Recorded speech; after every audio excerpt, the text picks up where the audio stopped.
আজকে স্পেশাল একটা চিকেনের রেসিপি নিয়ে এসেছি। আপনারা দেখছেন টুয়ার রান্নাঘর। রেসিপিটা সম্পূর্ণ দেখার অনুরোধ রইল। ভালো লাগলে অবশ্যই একটা লাইক ও শেয়ার করে দেবেন, আর চ্যানেলটিকে সাবস্ক্রাইব করে রাখবেন, তাহলে আমার নতুন নতুন রেসিপি আপনাদের কাছে পৌঁছে যাবে। আমি এখানে নিয়েছি 200 গ্রাম মতন চিকেন। অনেক সময় দেখা যায় বাড়িতে খুব কম চিকেন রয়েছে, অথচ সবার জন্য কিভাবে রান্না করা যায় সেটা বুঝতে পারা যায় না। আজকে সেই রকমই একটা রেসিপি আপনাদের সামনে নিয়ে এসেছি। লাঞ্চে বা ডিনারে এটা অবশ্যই করে নিতে পারেন। আমি চিকেনটাকে মিক্সারে দিয়ে পেস্ট করে নিলাম। যতটা চিকেন নিয়েছি তার ডবল আমি আলু সেদ্ধ করে দিয়ে দিলাম। দিয়ে দিচ্ছি স্বাদ মতো লবণ আর লাল লঙ্কার গুঁড়ো, 1/4 টিস্পুন রসুন বাটা, 1/2 টিস্পুন আদা বাটা, একটা বড় সাইজের পেঁয়াজ একটু কুচি করে দিয়ে দিলাম। দিয়ে দেবো 2 টেবিল স্পুন মতন ক্যাপসিকাম কুচি আর 1 টেবিল স্পুন ধনে পাতা কুচি আর একটা ডিম। ভালো করে সব কিছু মিশিয়ে নেব। যেহেতু চিকেনটা কম পরিমাণে আছে, তাই এখানে একটা ডিম দিয়ে যদি এটা মেখে নেওয়া যায়, খেতে কিন্তু ভীষণ টেস্টি হবে। 2 টিস্পুন কর্নফ্লাওয়ার দিয়ে দিলাম আর দিয়ে দেব ময়দা। আমি এখানে 1/2 কাপ ময়দা নিয়েছি। অল্প অল্প করে মেশাবো আর একটু টাইট করে মেখে নেব। ময়দার বদলে পাউরুটি গুঁড়ো করেও দিতে পারেন, অর্থাৎ ব্রেড ক্রাম্বসও দিতে পারেন। আমার এখানে 1/4 কাপ মতন ময়দা লেগেছে।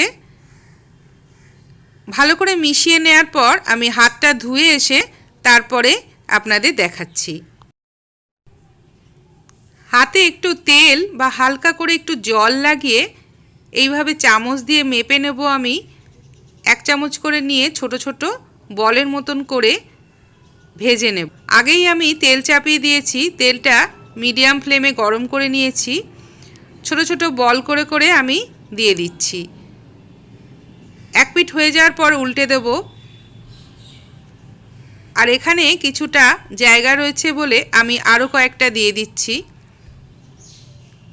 প্রথম ব্যাচের বলগুলো হয়ে গেছে, এগুলো তুলে নেব।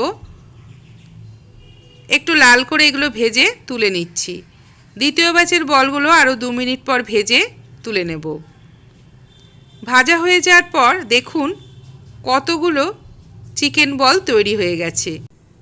ওপরটা ক্রিস্পি আর ভেতরে একদম সফট। চিকেন বলগুলো ভাজার পর অনেকটা তেল ছিল, আমি কিছুটা ঢেলে রেখেছি। অল্প একটু তেলের মধ্যে দিয়ে দিলাম 2টো পেঁয়াজ কাটা। একটু বড় করে আমি পেঁয়াজগুলো কেটে নিয়েছি। আর দিয়ে দেবো একটা বড় সাইজের টমেটো, সেটাও একটু এরকম বড় করে কেটে নিলাম। মিডিয়াম ফ্লেমে একটু হালকা করে আমি এটা ভেজে নেব, যাতে একটু সফট হয়ে যায়। তারপর এগুলো তুলে নিচ্ছি। তুলে একটা বাটিতে ঢেলে ঠান্ডা করে নেব। পেঁয়াজ আর টমেটোটা ঠান্ডা হয়ে যাওয়ার পর মিক্সার গ্রাইন্ডারে দিয়ে পেস্ট করে নেব। আরও একটা মশলা আমি রেডি করে নেব। একটা কাঁচের বোল নিয়ে নিলাম, তার মধ্যে দিয়ে দিচ্ছি 2 টেবিল স্পুন টক দই। দিয়ে দেবো 1/4 টিস্পুন হলুদ গুঁড়ো, 1/2 টিস্পুন ধনের গুঁড়ো, 1/2 টিস্পুন জিরের গুঁড়ো আর স্বাদ অনুযায়ী লাল লঙ্কার গুঁড়ো। সব মশলার সাথে দইটা কাঁটা চামচ দিয়ে ভালো করে মিশিয়ে নেব। কোনো রান্নায় দই দিলে পারে অনেক সময় ফেটে যায়, তাই মশলার সাথে এইভাবে মিশিয়ে নিলে আর দই ফাটবে না। ওই একই প্যানে আরও একটু তেল গরম করে নিলাম। তেলটা একটু কম ছিল, তাই আরেকটু তেল দিয়ে আমি এবার পেঁয়াজ আর টমেটোর পেস্টটা দিয়ে দিলাম। মিডিয়াম ফ্লেমে মশলাটা 2 থেকে 3 মিনিট মতন ভালো করে কষিয়ে নেব। সাইড দিয়ে যখন হালকা করে একটু তেল ছাড়তে থাকবে, তখন দিয়ে দেব দই আর গুঁড়ো মশলার পেস্টটা। দইটা দেওয়ার সময় গ্যাসের ফ্লেমটা একদম লোতে করে দেবেন, তাহলে খুব ভালোভাবে মশলাটা কষানো হবে। অনবরত নেড়ে মশলাটা কষে নেব যতক্ষণ না তেল ছাড়বে। আর মাঝে মাঝে অল্প একটু করে জল দিয়ে মশলাটা কষিয়ে নেব, তাহলে মশলার কাঁচা গন্ধটাও আর থাকবে না। এই সময় দিয়ে দেব স্বাদ অনুযায়ী লবণ আর চিনি। এই রান্নাটা একটু মিষ্টি মিষ্টি হবে, তাই চিনিটা দিয়ে দিলাম। আপনারা যদি চিনি পছন্দ না করেন নাও দিতে পারেন। ভালো মতন মশলাটা কষানো হয়ে যাওয়ার পর যখন তেল ছেড়ে আসবে তখন দিয়ে দেব আদা আর রসুন পেস্ট।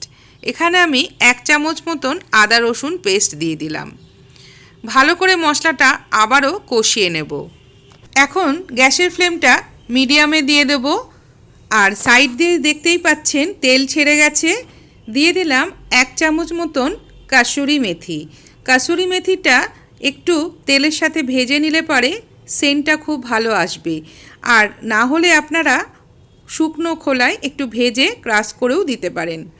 দিয়ে দিলাম পরিমাণ মতন গরম জল। ভালো করে মশলার সাথে মিশিয়ে নেব। ভেজে রাখা চিকেন বলগুলো দিয়ে দেব। যখন ফুটতে শুরু করবে তখন গ্যাসের ফ্লেমটা মিডিয়াম টু লোতে দিয়ে চাপা দিয়ে 5 মিনিট রান্না করে নেব। 1/4 টিস্পুন গরম মশলা আর 1/2 টিস্পুন কাশ্মীরি লঙ্কার গুঁড়ো দিয়ে দিলাম। ভালো করে মিশিয়ে নেব আর ওপর দিয়ে একটু ধনেপাতা ছড়িয়ে দেব। হয়ে গেল আজকের মজাদার ডিনারের রেসিপি। ভাত রুটি সব কিছুর সাথেই ভালো লাগবে। সম্পূর্ণ রেসিপিটা দেখার জন্য অনেক ধন্যবাদ। আরও একটা নতুন রেসিপি নিয়ে খুব তাড়াতাড়ি ফিরে আসছি। আপনারা সকলে ভালো থাকবেন, সুস্থ থাকবেন।